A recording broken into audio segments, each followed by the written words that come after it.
আসসালামু আলাইকুম বন্ধুরা, কেমন আছেন আপনারা? আশা করি সবাই ভালো আছেন। আলহামদুলিল্লাহ আমি ভালো আছি। আবার একটি নতুন ভিডিও নিয়ে আপনাদের সঙ্গে চলে এসেছি মিজানুর রহমান আজারির ওয়াজ। আপনারা যারা যারা মিজানুর রহমান আজারির ওয়াজ শুনতে ভালোবাসেন তারা ফুল ভিডিওটি দেখতে থাকেন, আশা করি ভালো লাগবে।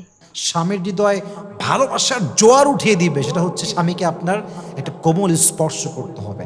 You can hug your wife, you can kiss your wife.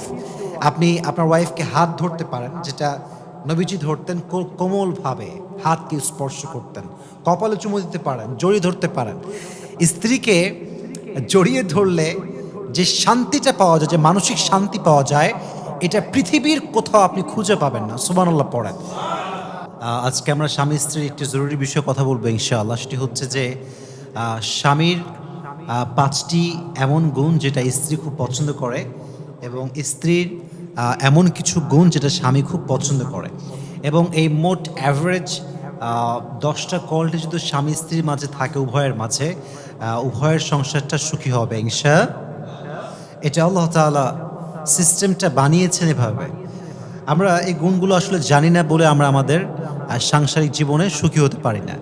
But as a matter of fact, যদি আমরা রিসার্চ করি এবং সে অনুযায়ী আমরা আমল করি এবং সেটাকে আমরা অ্যাপ্লাই করি, তাহলে আমাদের জীবনটা সুখী হবে, সংসারটা সুখী হবে। আজকে আমরা সেই গুণগুলো শুনবো। তার আগে আমরা একটু বোঝা ট্রাই করি যে স্বামী স্ত্রীর সম্পর্কটা হচ্ছে পৃথিবীর সবচাইতে গুরুত্বপূর্ণ সম্পর্ক। একজন মানুষ সুখী না দুঃখী, এটা বোঝার সবচেয়ে বড় মাধ্যমটা হচ্ছে সে বিয়ের পরে সুখী কিনা।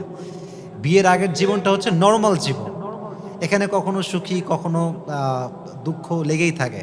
বাট একজন মানুষ আসলে কি is he really happy or not, এটা জাস্টিফাই করার মাধ্যম হচ্ছে সে তার ম্যারিড লাইফে সুখী কিনা।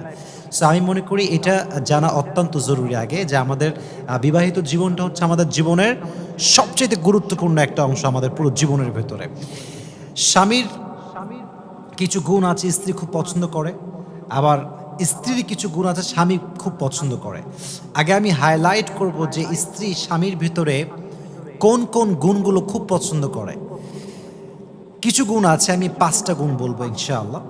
নাম্বার 1 হচ্ছে, স্ত্রী সবসময় এটা খুব বেশি ভালোবাসে যখন তার স্বামী তাকে প্রত্যেকটা বিষয়ে সাপোর্ট করে, প্রত্যেকটা বিষয়ে তাকে হেল্প করে, প্রত্যেকটা বিষয়ে তার জন্য ডিফেন্স হয়ে কাজ করে, মানে ডিফেন্স করে। এটা স্ত্রী খুবই বেশি ভালোবাসে। এবং স্ত্রী এটা বড্ড বেশি ভালোবাসে যখন পুরো পৃথিবী তার বিরুদ্ধে যায়, স্বামী তার পক্ষ হয়ে লড়ে। এবং স্ত্রী এটা খুব বেশি ভালোবাসে যে পুরো পৃথিবী যখন তার বিরুদ্ধে কাজ করে, স্বামী তার পক্ষে কাজ করে। এটা স্ত্রীর জন্য অনেক ভালোবাসার একটা কারণ, অনেক সুন্দর একটি বিষয় তার স্ত্রীর কাছে, এটা পছন্দনীয় বিষয়। এর জন্য আমরা ট্রাই করব, আমাদের যাদের ওয়াইফ আছে বা নেক্সট টাইমও হবে, আমরা যেন তাদের জন্য সাপোর্টিভ হয়ে কাজ করি, প্রত্যেকটি বিষয়ের জন্য সাপোর্ট আমরা দিতে পারি, জোরে বলেন ইনশাআল্লাহ। সো নাম্বার 1 হচ্ছে, you have to support her, you have to defence her, and you have to be the supportive person for your wife. যখন কেউ আপনার ওয়াইফকে আঘাত করছে, আপনি ডিফেন্স করবেন। যখন আপনার ওয়াইফ কোনো কষ্টে আছে, আপনি সাপোর্ট দিবেন। রাজি আছেন তো ইনশাআল্লাহ? নাম্বার 2, আমি আপনাদের সবার মনোযোগ আকর্ষণ করছি, আমার চোখে চোখ রাখবেন, এটা খুবই জরুরি বিষয়। এবং most of the husband that don't know that, যে কোয়ালিটি আমি এখন বলতেছি এটা অনেকেই জানে না। প্রত্যেকটা স্ত্রী চায় যে আমার স্বামী আমার কথাগুলো মনোযোগ দিয়ে শুনুক। আপনার স্ত্রী আপনার সঙ্গে কথা বলতেছে, আপনার কনসেন্ট্রেশন নেই, আপনি ডান বাম করতেছেন, মোবাইল ফোন টিপতেছেন, আপনার মনোযোগ নাই, এটা স্ত্রী কখনো পছন্দ করে না। একজন স্ত্রীকে, একজন নারীকে সম্মান করার সবচেয়ে বড় মাধ্যমটা হচ্ছে তাকে শোনা। আপনি যখন তাকে শুনছেন, you show that you really respect her from your heart. কোনো নারীকে শোনার মানে হচ্ছে আমি তাকে সম্মান করি। একজন মানুষকে আমি শুনছি, তার ইমোশন বুঝতেছি, তার কষ্ট বোঝা ট্রাই করছি, এটার অর্থটাই হচ্ছে আমি তাকে সম্মান করি। একজন মেয়ে সবসময় চায় যে আমার শখের পুরুষ, আমার স্বামী, আমার জীবনসঙ্গী আমার ইমোশনকে বুঝুক, সে আমার কথাগুলো মনোযোগ দিয়ে শুনুক, সে আমার কষ্টগুলোকে ফিল করা ট্রাই করুক। এটা যদি আপনি করতে পারেন, আপনার স্ত্রীকে যদি আপনি মনোযোগ দিয়ে শুনতে পারেন তার ইমোশনস, তার ফিলিংস, তার কষ্ট, তার অনুভূতি, যদি আপনি এটা কনসেন্ট্রেশন দিয়ে শোনেন, আপনার স্ত্রীর হৃদয়ে আপনার জন্য ভালোবাসা ঢুকাই দিবে। একজন আওয়াজ দিয়ে বলেন, তিনি কে? আল্লাহ আপনার স্ত্রীর হৃদয়ে ভালোবাসা ঢুকাই দিবে। এই জন্য আমরা ট্রাই করবো স্ত্রীকে মনোযোগ দিয়ে শোনার জন্য। রাজি আছেন তো ইনশাআল্লাহ? মেয়েরা এটা শুনতে চায় না যে আপনি তাকে কতটা সুন্দরী মনে করেন। মেয়েরা এটা শুনতে চায় না যে আপনি তাকে নিয়ে কতটুকু ভাবেন, কি ভাবেন। তারা সবসময় they just want you to listen to them. তারা চায় যে আপনি তাদেরকে মনোযোগ দিয়ে শোনেন, তারা কি বলতে চায়, তাদের ইমোশনটা কোথায়, কষ্ট কোথায়, চোখে চোখ রেখে শুনবেন। রাজি আছেন তো ইনশাআল্লাহ? আল্লাহ আমাদেরকে স্ত্রীর যত্ন নেওয়ার তৌফিক দান করুক, সকলের পর আমিন। 3 নম্বর বিষয় হচ্ছে, যদি আপনি স্ত্রীর হৃদয়ে আপনার জন্য বেশি ভালোবাসা তৈরি করতে চান, তাহলে আপনাকে you have to give her tender physical touches. এটাকে বলা হয় কোমল স্পর্শ। কি স্পর্শ? কোমল স্পর্শ। Like you can hug your wife, you can kiss your wife. আপনি আপনার ওয়াইফকে হাত ধরতে পারেন, যেটা নবীজি ধরতেন কোমলভাবে, হাতকে স্পর্শ করতেন। কপালে চুমু দিতে পারেন, জড়িয়ে ধরতে পারেন। স্ত্রীকে জড়িয়ে ধরলে যে শান্তিটা পাওয়া যায়, যে মানসিক শান্তি পাওয়া যায়, এটা পৃথিবীর কোথাও আপনি খুঁজে পাবেন না। সুবহানাল্লাহ পড়েন। স্ত্রীকে জড়িয়ে ধরলে মানসিক ডিপ্রেশন কমে যায়। স্ত্রীকে জড়িয়ে ধরলে মানসিক শান্তি চলে আসে। স্ত্রীকে জড়িয়ে ধরলে আল্লাহ তাআলা মানুষের হৃদয়ের ভেতরে এক অজানা অনুভূতি এবং শান্তি ঢুকিয়ে দেয়। সুবহানাল্লাহ। তাহলে বোঝা গেল, আমরা যদি ওয়াইফকে ইমপ্রেস করতে চাই, সেক্ষেত্রে আমরা ওয়াইফকে তার হাতকে স্পর্শ করতে পারি, তাকে আমরা চুমু দিতে পারি, স্পেশালি কপালে। এটা নবীজির সুন্নাহ ছিল। পাশাপাশি আমরা যেটা করবো সেটা হচ্ছে যে কোমল স্পর্শ তার শরীরে, তার হাতে, তার গালে। যদি আমরা এই টেন্ডার ফিজিক্যাল টাচ যদি আমরা এটা করতে পারি প্রপারলি, আমাদের স্ত্রীদের হৃদয়ে আমাদের জন্য ভালোবাসা ঢুকাই দিবে কে? আল্লাহ আমাদেরকে বোঝার তৌফিক দান করুক, পড়ে আমিন। 4 নাম্বার, স্বামীর যে গুণটা স্ত্রী বড্ড ভালোবাসে এবং বড্ড পছন্দ করে, এবং যেটা স্বামী করলে তাদের মাঝে অনেক সুন্দর একটা ভালোবাসা তৈরি হবে, একটা সুন্দর রিলেশন তৈরি হবে, সেটি হচ্ছেই প্রত্যেকটা মুহূর্তে আপনার ওয়াইফকে এটা ফিল করানো উচিত যে সে আপনার কাছে পুরাতন হয়ে যায়নি। থাকে না অনেক সময় লম্বা সময় সংসার করলে একটা কেমন যেন একটা বোরিং ফিল চলে আসে, তোমার ভাল লাগে না, তোমার এইটা পছন্দ না, ওইটা পছন্দ না, I hate you, I dislike your everything. এই যে একটা মেন্টালিটি, এটা কিন্তু ঠিক না। এটা পরিবারকে লং লাস্ট করে না, বেশি দূর নিয়ে যায় না। As a matter of fact একটা সময় গিয়ে ডিভোর্স হয়ে যায়। এই জন্য আপনি আপনার ওয়াইফকে অলওয়েজ ফিল করাবেন যে তুমি অলওয়েজ আমার জন্য নিউ, প্রতিনিয়তই তুমি আমার জন্য নতুন। রাজি আছেন তো ইনশাআল্লাহ?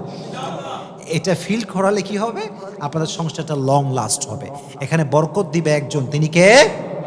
তাহলে বোঝা গেল, আমরা ওয়াইফকে ফিল করাবো যে তুমি আমাদের জন্য পুরাতন হয়ে যাও নাই, তুমি আমার জন্য সারা জীবন নতুন, সবসময় নতুন। 4 নাম্বার, লাস্ট কোয়ালিটি, এবং এটা আমার শেষ গুণ, যেটা স্ত্রী তার স্বামীর ভিতরে খুব পছন্দ করে, সেটি হচ্ছে as a husband you must have to make sure your wife that you will never leave her. আপনার ওয়াইফকে আপনার এটা ফিল করাতে হবে যে আমি তোমাকে কখনো ছাড়বো না, আমি তোমার হাত আজীবনের জন্য ধরে রাখবো, পৃথিবীর সবাই তোমাকে ছাড়লেও আমি তোমাকে ছাড়বো না। এবং সবচেয়ে গুরুত্বপূর্ণ বিষয়, আপনার ওয়াইফকে as a husband you have to make sure যে আপনি তার প্রতি আজীবন আসক্ত থাকবেন। আপনি পৃথিবীর কোন নারীর প্রতি কোনো কুদৃষ্টিতে তাকাবেন না, কখনো কারো প্রতি আসক্ত হবেন না। I think this is the most biggest fair that every wife have. মানে পৃথিবীতে যত বউ আছে, every one has this fair যে আমার স্বামী মনে হয় আমাকে ছেড়ে দিবে, আমার ডিভোর্স দিল বলে, আর একটা মেয়েকে বিয়ে করলো বলে। তো এই ভয়টা আপনার ওয়াইফের ভিতর থেকে দূর করতে হবে, হ্যাঁ, যাতে করে আপনার ওয়াইফ সিকিউর ফিল করে, সেফটি ফিল করে যে না, আমার husband he just loves me and he is addicted about myself, সে আমার প্রতি আসক্ত, আর কাউকে সে কখনো ভালোবাসবে না, এটা যদি ফিল করাতে পারেন আমার ওয়াইফকে, তাহলে ইনশাআল্লাহ আপনার ওয়াইফের হৃদয়ে আল্লাহ তাআলা আপনার জন্য ভালোবাসা ঢুকাই দিবে। মন খুলে পড়েন সুবহানাল্লাহ। তাহলে আমরা কয়টা গুণ জানলাম? জোরে বলেন কয়টা? 5টা। 1 নাম্বার গুণ হচ্ছে যে আপনি যেটা করবেন সেটা হচ্ছে যে তার জন্য আপনি সবসময় সাপোর্টিভ পার্সনের রোল প্লে করবেন, প্রত্যেকটা সিচুয়েশন তার সঙ্গে ফেস করবেন। তার অতীত খারাপ ছিল, আপনার ওয়াইফের অতীত খারাপ ছিল, আপনি অতীত নিয়ে খোঁটা দেবেন না, তাকে আপনি বরং মোটিভেট করবেন, যা হওয়ার হয়ে গিয়ে, just forget that, I am with you, I will be for ever for you ইনশাআল্লাহ। এটা আপনি তাকে বারবার বলবেন যে আমি তোমার জন্য সবসময় আছি, সবসময় থাকবো, ঠিক আছে ইনশাআল্লাহ। 2 নম্বর বিষয় হচ্ছে আপনার ওয়াইফকে মনোযোগ দিয়ে শুনবেন, তার সমস্যা, তার কষ্ট, তার অনুভূতি মনোযোগ দিয়ে বোঝার ট্রাই করবেন। নাম্বার 3 হচ্ছে আপনার ওয়াইফকে আপনি একটা কোমল স্পর্শ সবসময় করবেন, ঠিক আছে ইনশাআল্লাহ। 4 নম্বর হচ্ছে আপনি আপনার ওয়াইফকে ফিল করাবেন যে সে আপনার জন্য পুরাতন না, সে অলওয়েজ নিউ, অলওয়েজ আপনার জন্য নতুনত্ব সে। 5 নম্বর হচ্ছে as a husband, this is your responsibility that you should make sure your wife that you will never ever leave her and you will not look for another woman. সবসময় আপনি আপনার ওয়াইফের প্রতি আসক্ত আছেন, আসক্ত থাকবেন, এটা আপনি আপনার ওয়াইফকে ফিল করাবেন। রাজি আছেন তো ইনশাআল্লাহ? এখন আমরা কথা বলবো সেই গুণগুলো নিয়ে, যেই গুণগুলো একটি স্বামী তার স্ত্রীর মাঝে দেখতে পছন্দ করে। রাজি আছেন তো ইনশাআল্লাহ? এই পুরো ওয়াজটাই হচ্ছে স্বামী স্ত্রীর বিষয়ে আমরা ওয়াজ করছি। এখন দেখেন, স্বামী তার স্ত্রীর মাঝে যে গুণগুলো পছন্দ করে তার 1 নাম্বার গুণ হচ্ছে স্বামী সবসময় চায় যে আমার স্ত্রী আমাকে সম্মান করুক, respect. As a husband, just try to understand, আপনি একজন হাজব্যান্ড, আমি একজন হাজব্যান্ড। অ্যাজ এ হাজব্যান্ড আমরা রেসপেক্ট ডিজার্ভ, সম্মানটা আমাদের ওয়াইফ থেকে চাই কি চাই না? অবশ্যই আমরা চাই, আমরা সম্মানটা ডিজার্ভ করি। এখন প্রশ্ন হচ্ছে, হুজুর শুধুমাত্র কি স্বামীরাই সম্মান পাবে, স্ত্রী কি কোনো সম্মান নাই? Definitely the answer is yes, স্ত্রী অবশ্যই সম্মান ডিজার্ভ করে, বাট এখানে একটা ডিগ্রি আছে, এমন একটা ডিগ্রি, এমন একটা সার্টিফিকেট, যে সার্টিফিকেটটা আল্লাহ তাআলা স্বামীকে দিয়েছেন, স্ত্রীকে দেন নাই। এটা আমি একটু ব্যাখ্যা করছি। কোন সার্টিফিকেট, কোন ডিগ্রি যেটা স্বামীর কাছে আছে স্ত্রীর কাছে নাই? সেটা হচ্ছে যে আল্লাহ তাআলা স্বামীকে একটি দায়িত্ব দিয়েছেন। দায়িত্বটা হচ্ছে স্বামী তার স্ত্রীর ভরণ পোষণকে মেইনটেইন করবে, তার রিজিকের ব্যবস্থা সে করবে, তার থাকার জায়গা সে তৈরি করবে। যেই দায়িত্ব আল্লাহ তাআলা স্ত্রীকে দেন নাই, এটা স্বামীকে দিয়েছেন। স্বামী পুরুষ, তাকে আল্লাহ দায়িত্ব দিয়েছে যে তোমাকে you have to take care of your wife and your children also. শিশু, সন্তান, তোমার ওয়াইফ, সব কিছু তুমি টেক কেয়ার করবা। তাহলে একদিক থেকে স্বামীকে আল্লাহ তাআলা এমন একটা ডিগ্রি দিয়েছেন, যেই ডিগ্রি ওয়াইফের কাছে নাই, ওয়াইফের কাছে নাই, স্বামীর কাছে আছে। তাহলে এই দিক থেকে স্বামী সম্মান ডিজার্ভ করে। স্বামী হচ্ছে লিডার। আমি বন্ধুকে বলবো, আমার বোনেরা, সম্মানিত বোনেরা, সম্মানিতা বোনেরা, your husband is your leader and you have to follow your leader and you have to respect your leader from your heart. যদি কেউ নেতাকে অসম্মান করে, নেতৃত্বকে সে অস্বীকার করে, সে কখনো ভালো ব্যক্তিত্ব সম্পূর্ণ মানুষ হতে পারে না, সে তার জীবনে ভালো কিছু করতে পারে না, সে তার দলের জন্য ভালো কিছু করতে পারে না। তো একজন স্ত্রীর জীবনে তার স্বামী হচ্ছে লিডার। তার জীবন সুন্দর করতে হলে তার স্বামীকে প্রত্যেকটা স্টেপে স্টেপে, প্রত্যেকটা ধাপে ধাপে অনুসরণ করার দরকারটা আছে না নাই? স্বামীকে রেসপেক্ট করতে হয় প্রত্যেকটা বোনের জন্য। আমাদের প্রত্যেকটা বোনকে এটা বোঝার তৌফিক দান করুন, সকলেই পড়া আমিন। 2 নাম্বার যে গুণটা তার স্বামীর খুব পছন্দ, স্ত্রীর যে গুণটা স্বামীর খুব পছন্দ, সেটা হচ্ছে এই, স্বামী সবসময় তার স্ত্রীকে স্মার্ট দেখতে চায়, খুব সুন্দর সাজানো গোছানো অবস্থায় দেখতে চায়। অনেক মেয়ে দেখবেন বাহিরে গেলে খুব মেকআপ করে, আর বাড়ির ভেতরে খাইসটা কুটনির মতো বসে থাকে, এরকম মেয়ে আছে না নাই? মানে কেমন যেন একটা ভাব, মানে দুনিয়ার কিছুই সে বোঝে না, চুল একদিকে, ওড়না আর একদিকে, জামার কোনো ঠিক নাই, ময়লা টয়লা হয়ে, মানে রুচির অভাব আর কি। এটা আমার বন্ধুকে বলবো এটা ঠিক না। আপনার স্বামীর সামনে আপনি আপনার বিউটিনেসকে প্রেজেন্ট করেন, বিউটিফাই করে নিজেকে প্রেজেন্ট করেন। আপনি শাড়ি পরেন, আপনি চুড়ি পরেন, আপনার স্বামীর জন্য আপনি লিপস্টিক ইউজ করেন, আপনি আপনার স্বামীর জন্য যা সাজবেন তাতেই আল্লাহ তাআলা আপনার আমল নামায় সওয়াব লিখে দিবে। সুবহানাল্লাহ। স্বামীর জন্য সাজলে সওয়াব আছে না নাই? আছে। এজন্য আমার বন্ধুকে বলবো যে আপনি বাহিরে যখন যান খুব সুন্দর সেজে গুজে, বাহিরে সাজাগোজা বাদ দেন, স্বামীর সামনে সাজতে হবে।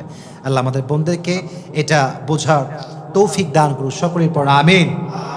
3 নাম্বার হচ্ছে প্রত্যেকটা স্ত্রীকে বুঝতে হবে স্বামী চায় যে আমার স্ত্রী আমাকে অ্যাপ্রিশিয়েট করুক। So my sisters, they are my sisters, those who are listening my lecture from YouTube or Facebook, I would like to request you from my heart that as a wife, this is your responsibility, that you have to appreciate your husband. যে তুমি না থাকলে আমি এই কাজটা করতেই পারতাম না। তুমি আছো বলেই তো আজকে আব্বা আম্মার ছাড়া আমি থাকতে পারছি। তুমি আছো বলেই তো আমার ভাইয়ের জবটা হয়ে গেল। তুমি আছো বলেই তো আমার সন্তান হয়েছে। তুমি আছো বলেই তো আমার দুনিয়া সুন্দর মনে হয়। তুমি আছো বলেই তো আমার শখগুলো পূরণ হয়। তুমি আছো বলেই তো আমি পড়াশোনা করতে পারছি। Appreciate. You have to appreciate your husband. যত আপনি স্বামীকে অ্যাপ্রিশিয়েট করবেন, তার অবদানকে স্বীকার করবেন, দেখবেন আপনার স্বামী আরও মোটিভেট হবে। সে বলবে যে আমি তোমার সব স্বপ্ন পূরণ করবো, আমি তোমার সব কথা শুনবো। You have to appreciate your husband. Allah প্রত্যেকটা স্বামীকে তার অবদান, প্রত্যেকটা স্ত্রীকে তার স্বামীর অবদান স্বীকার করার তৌফিক দান করুন, সকলেই পড়ে আমিন। তাহলে অ্যাজ এ ওয়াইফ প্রত্যেকটা নারীকে তার স্বামীকে এই যে অ্যাপ্রিশিয়েট করা, এই মেন্টালিটি রাখার দরকারটা যুবক ভাইয়ের আছে না নাই? আল্লাহ প্রত্যেকটা বোনকে এটা বোঝার তৌফিক দান করুন, সকলেই পড়ে আমিন। 4 নম্বর হচ্ছে, এটা খুবই গুরুত্বপূর্ণ, and I think this is most important thing for every wife's in this world. যারা স্ত্রীরা আছেন সবাইকে বলবো, আপনার স্বামীর সঙ্গে শুধু ওয়েল বিহেভিয়ার অ্যাপ্লাই করলে হবে না। এটা তার মায়ের সামনে, বাবার সামনে, শ্বশুরের সামনে, শাশুড়ির সামনেও অ্যাপ্লাই করার দরকারটা আছে না নাই? আপনি স্বামীর সঙ্গে মাশাআল্লাহ আসসালামু আলাইকুম, কেমন আছেন, ভালো আছেন কিনা, সব নর্মালি বললেন, ইটস ওকে, মাশাআল্লাহ, দ্যাটস ফাইন। বাট যদি আপনি আপনার শাশুড়ির সঙ্গে, শ্বশুরের সঙ্গে খারাপ ব্যবহার করেন, মনে করেন আপনার ওয়াইফ আপনার সঙ্গে okay, her behaviour is okay, but আপনার মায়ের সঙ্গে, বাবার সঙ্গে খুব বাজে ব্যবহার করে, কেমন যেন আপনার আব্বা বস্তি থেকে উঠে আসছে এমন একটা রিয়্যাক্ট করে, তাহলে স্বামী হিসেবে আপনি এটা কখনো অ্যাকসেপ্ট করতে পারবেন না, কষ্ট লাগবে, এটা আপনাকে হার্ট করবে। এই জন্য প্রত্যেকটা মেয়েকে বলবো, স্বামীর হৃদয় যদি ভালোবাসা তৈরি করতে চান, স্বামীর আব্বা আম্মার সঙ্গে ভালো ব্যবহার করতে হবে। আল্লাহ আমার প্রত্যেকটা বন্ধুকে এটা বোঝার তৌফিক দান করুন, সকলে পড়েন আমিন। নাম্বার 5, এবং এটা সেম যেটা actually I have mention before, সেটা হচ্ছে as a wife you have to give your husband tender physical touches. স্ত্রীর উচিত প্রত্যেকটা সময় স্বামীকে নরম কোমল স্পর্শ করা। লাইক স্ত্রী তার স্বামীর হাত ধরবে মোলায়মভাবে এবং কোমলভাবে, তার স্বামীকে সে চুমু দিবে, জড়ায় ধরবে। প্রত্যেকটা কাজ হচ্ছে সাদাকার সওয়াব লেখা হবে, সুবহানাল্লাহ পড়েন। এবং সেম কথাটা আমি আবার রিপিট এগেইন, সেটা হচ্ছে যে স্ত্রী যখন তার স্বামীকে জড়িয়ে ধরে, তার হৃদয়ে যে কষ্টটা আছে, অতীতের কষ্ট, পারিবারিক কষ্ট, বন্ধুদের কষ্ট, তার পুরো জীবনের যত কষ্ট তার হৃদয়ে জমা ছিল, স্বামী যদি মানসিক প্রশান্তিতে একজন মানুষ হয়, তাকে জড়িয়ে ধরার সঙ্গে সঙ্গেই স্ত্রীর সমস্ত দুঃখ কষ্ট হালকা হয়ে যায়, সুবহানাল্লাহ পড়েন। স্ত্রীর হৃদয়ে একটা মানসিক শান্তির ছোঁয়া ওঠে, স্ত্রীর হৃদয়টা জুড়িয়ে যায়, মনটা জুড়িয়ে যায়, হৃদয়টা জুড়িয়ে যায়। এই জন্য আমি বন্ধুকে বলবো, সুন্নাহ হিসেবে স্বামীকে চুমু দিবেন, তাকে জড়িয়ে ধরবেন, তার সঙ্গে সুখ দুঃখের কথা শেয়ার করবেন। আল্লাহ প্রত্যেকটা বোনকে এই কথাগুলো মানা, বোঝা এবং আমল করার তৌফিক দান করুন, সকলের পড়া আমিন। তাহলে আমরা একটু রিপিট করি যে কোন কোন গুণগুলো স্বামীরা পছন্দ করে। এক নাম্বার গুণ স্বামীরা সবসময় এটা পছন্দ করে যে তার স্বামী তার স্ত্রী তাকে কী করবে, রেসপেক্ট করবে। আমার দিকে তাকান, কি করবে, রেসপেক্ট, সম্মান। As a wife you have to respect your husband, this is must, number one. Number টুটা আমি বলেছিলাম যে স্বামী তার স্ত্রীকে সবসময় সুন্দরী দেখতে পছন্দ করে। হ্যাঁ, সে দেখতে চাচ্ছে যে আমার ওয়াইফটা সেজে আছে কিনা, শাড়ি পরেছে কিনা, সুন্দর জামা কাপড় পরেছে কিনা। সে তাকে সবসময় সুন্দরী দেখতে চায়, ভালো অবস্থায় দেখতে চায়। ৩ নাম্বার যে বিষয়টা সেটা হচ্ছে স্বামী সবসময় চায় যে আমার স্ত্রী আমাকে অ্যাপ্রিশিয়েট করুক, আমার অবদানগুলোকে স্বীকার করুক। ৪ নাম্বারটা হচ্ছে প্রত্যেকটা ওয়াইফের উচিত যদি স্বামী ভালোবাসা সে পেতে চায় তাহলে যেন সে তার শ্বশুর এবং শাশুড়ির সঙ্গে ভালো ব্যবহার করে। আর ৫ নাম্বার হচ্ছে যেটা স্বামীর হৃদয়ে ভালোবাসার জোয়ার উঠিয়ে দিবে সেটা হচ্ছে স্বামীকে আপনার একটা কোমল স্পর্শ করতে হবে। আল্লাহ আমার প্রত্যেকটা বোনকে, প্রত্যেকটা ভাইকে, প্রত্যেকটা স্বামীকে, প্রত্যেকটা স্ত্রীকে এই কথাগুলো মানা বোঝা এবং আমল করার তৌফিক দান করুক। সকলেই মন খুলে পড়ে আমিন। ভিডিওটি ভালো লাগলে একটি লাইক, কমেন্ট ও শেয়ার করে পাশে থাকবেন বন্ধুরা। যারা যারা শেষ পর্যন্ত ভিডিওটি দেখেছেন তাদের জন্য অনেক অনেক ভালোবাসা থাকলো বন্ধুরা। আরও নতুন নতুন ভিডিও পেতে চ্যানেলটিকে সাবস্ক্রাইব করে পাশে থাকবেন বন্ধুরা। ভালো থাকবেন, ধন্যবাদ।